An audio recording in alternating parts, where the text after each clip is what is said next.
Hello दोस्तों, मैं राम कुमार नेताम फिर से लेकर आया हूं एक नई वीडियो। आज हम लोग सीखने वाले हैं 12वीं फिजिक्स के चैप्टर 1 से एक 5 नंबर वाले मोस्ट इंपॉर्टेंट क्वेश्चन है, जो कि है अक्षीय स्थिति। मतलब विद्युत द्विध्रुव के कारण अक्षीय स्थिति में विद्युत क्षेत्र की तीव्रता ज्ञात करने के लिए सीखेंगे एकदम सरल भाषा में। तो चलिए यहाँ पर देखते हैं। यहाँ पर मैं सरल भाषा में समझाने का कोशिश करूंगा। यहाँ पर आप लोग देखिए, यहाँ पर मैं एक बिंदु ले लेता हूँ, एक बिंदु, इसका नाम दे देता हूँ ए। ठीक है। अब यहाँ पर एक बिंदु ले लेता हूँ, इसका नाम दे देता हूँ बी। अब इस दोनों बिंदु को मिला दिया। क्या किया? मैंने पहले एक बिंदु लिया, उसका नाम दे दिया ए, और उसका एक दूसरा बिंदु लिया, उसका नाम दे दिया बी। तो यहाँ पर अब यहाँ पर लिख देते हैं केंद्र ओ। अब यहाँ पर देखिएगा, यहाँ पर हो जाएगा आपका माइनस क्यू, यहाँ पर हो जाता है प्लस क्यू। ठीक है, ये प्लस क्यू हो गया। यहाँ पर आपका हो जाता है पी। इतना तो हो गया। अब यहाँ पर x अक्ष को बढ़ाते हैं। अब यहाँ पर बिंदु P है। ठीक है, बिंदु P है। अब इधर लिख देते हैं E1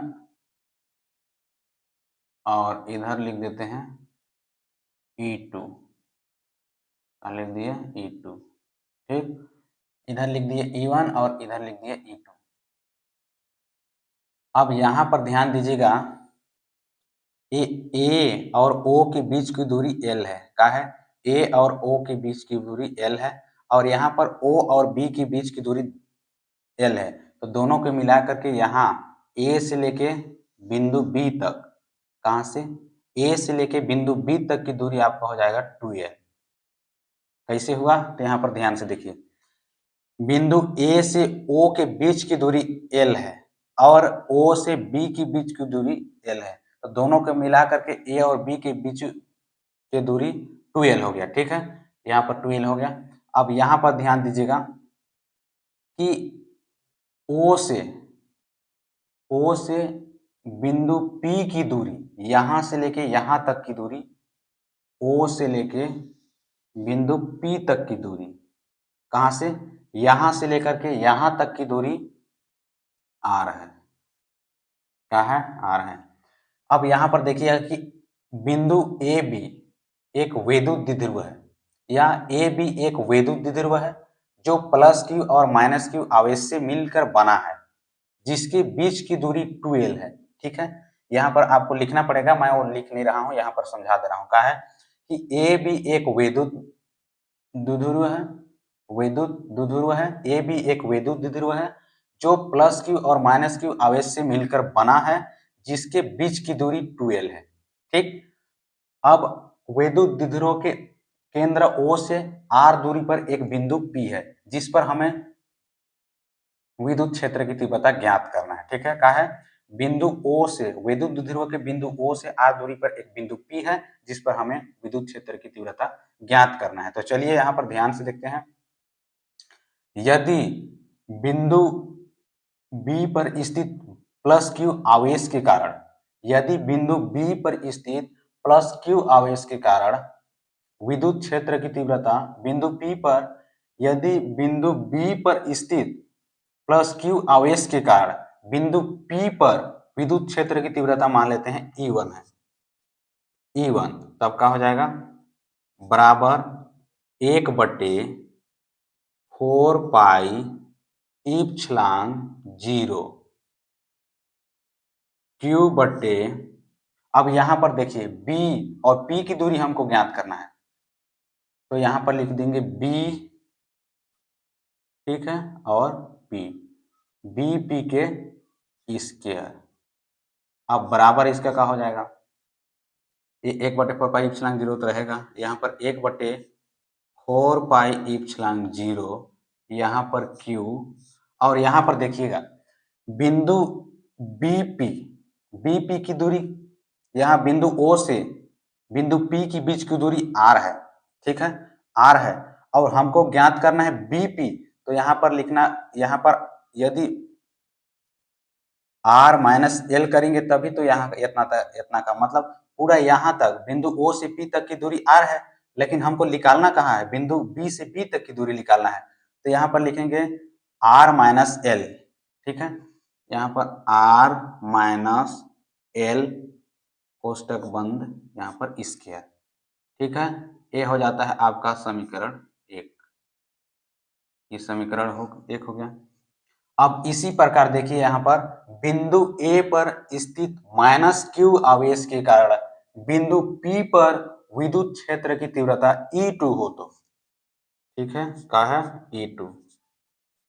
यहाँ पर देखिए कि बिंदु ए पर स्थित -q आवेश के कारण बिंदु P पर विद्युत क्षेत्र की तीव्रता E2 हो तो फिर वही यहाँ पर लिख देते हैं 1/4 पाई इप्सिलॉन 0 Q बटे, यहाँ पर हमको किसको निकालना है, A और P का, तो यहाँ पर A P के स्क्वायर। अब इसको बराबर करेंगे तो यहाँ पर फिर वही हो जाएगा 1/4 पाई इप्सिलॉन 0 Q बटे, यहाँ पर अब यहाँ पर ध्यान से देखिएगा, हमको यहाँ तक की दूरी बिंदु O से R दूरी पर एक बिंदु P है, या बिंदु O से बिंदु P की दूरी R है। अब यहाँ की, अब A से O की दूरी L है, तो यहाँ पर क्या होगा R प्लस L के स्क्वायर, ठीक। ये समीकरण 2 हो गया, ये हो गया। अब यहाँ पर देखिएगा, अब विद्युत द्विध्रुव ए बी के कारण, विद्युत द्विध्रुव ए बी के कारण बिंदु P पर परिणामी तीव्रता निकालेंगे तो क्या होगा, परिणामी तीव्रता बराबर हो जाएगा आपका E बराबर E1 माइनस E2, क्या हो जाएगा, बिंदु विद्युत द्विध्रुव ए बी के कारण बिंदु P पर परिणामी तीव्रता, विद्युत द्विध्रुव ए बी के कारण बिंदु P पर परिणामी तीव्रता बराबर हो जाएगा E बराबर E1 माइनस E2।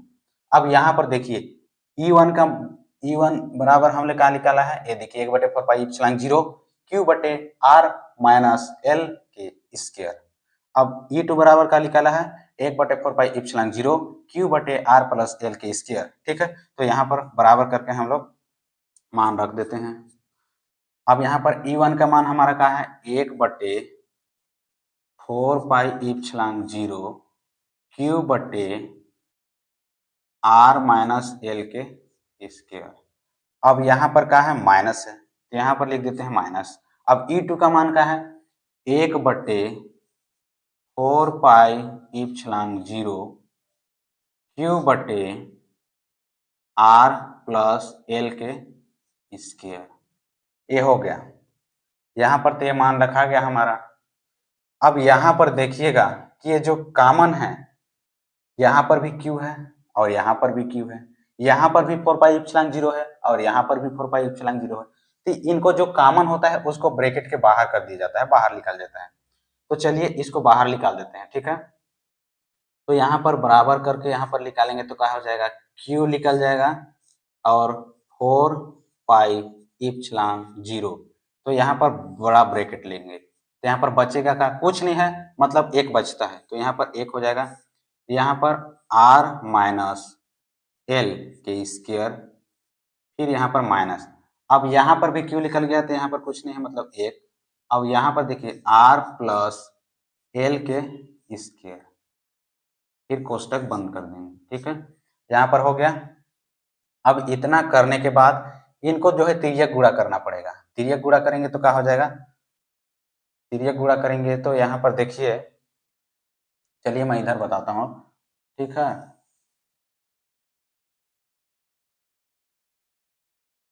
अब इधर इसको देखिए तिर्यक गुणा करेंगे तो हो जाएगा आपका बराबर Q बटे 4 पाई इप्सिलॉन 0 बड़ा कोष्टक, यहाँ पर R square plus L square plus 2RL छोटा कोष्टक बंद।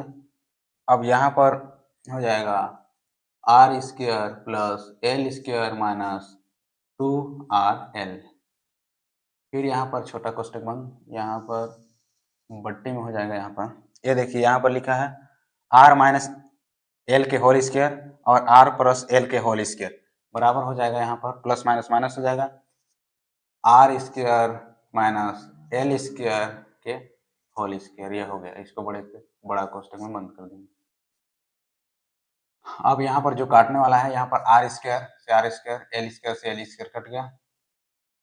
अब यहाँ पर चिन्ह बदला, कोष्टक छोटा वाला हटा, यहाँ पर आपका प्लस आ जाएगा, तो क्यू बट्टे यहाँ पर 4 पाई एप्सिलॉन 0 कोष्टक बंद। अब यहाँ पर आ जाएगा 4RL बट्टे R square minus L square के होल स्क्वायर। अब ये कोष्टक बंद।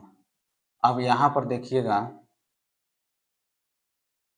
यहाँ पर आपका हो जाएगा बराबर लिख देते हैं, यहाँ पर हो जाएगा, इसको लिख देते हैं 2R कोष्टक बंद 2QL फिर कोष्टक बंद। अब यहाँ पर R square minus L square के होल स्क्वायर रहेगा। अब यहाँ पर चूंकि एक फार्मूला आता है कि P बराबर आपका आ जाता है 2QL, 2QL आ गया 2QL, या यहाँ पर Q2L भी लिख सकते हैं। तो यहाँ पर P हो जाएगा, तो बराबर करके यहाँ पर अब E बराबर हो जाएगा 2PR बट्टे R square minus L square के होल स्क्वायर। ये हो गया, ठीक। अब इसको समीकरण 3 मान लेते हैं। अब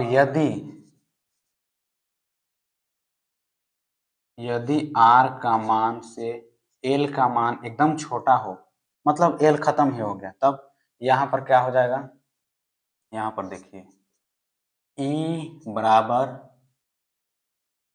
2PR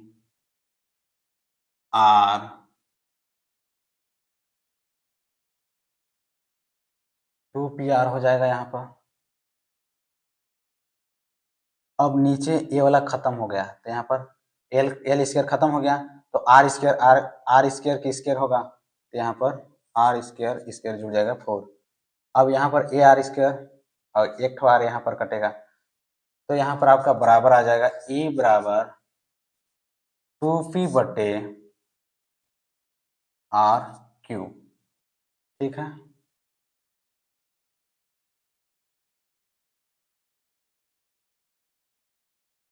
यही जो है कि वैद्युत द्विध्रुव के कारण अक्ष स्थिति पर विद्युत क्षेत्र की तीव्रता का सूत्र है।